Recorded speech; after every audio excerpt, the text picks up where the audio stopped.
আজকের রেসিপি থাকছে আবারও কচু দিয়ে ইলিশ রান্না। তো কচু দিয়ে ইলিশ রান্না আসলে অনেক মজাদার এবং একটা টেস্টি খাবার। আমি কচুগুলো আগে থেকে সিদ্ধ করে নিয়েছি। এবার আমি হালকা পানি দিয়ে গরম পানি দিয়ে কষিয়ে নিচ্ছি। কচু দিয়ে ইলিশ রান্না গন্ধে মন মাতানো।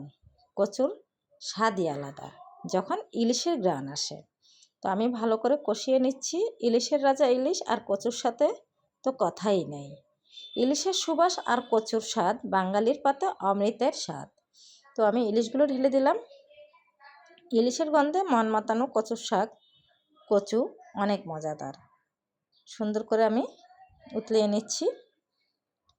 ইলিশ মাছ এক অন্যরকম স্বাদ। ইলিশের গন্ধে মনে মাতানো।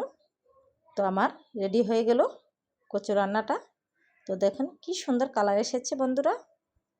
এমনি খুবই সুস্বাদু এই খাবারটা।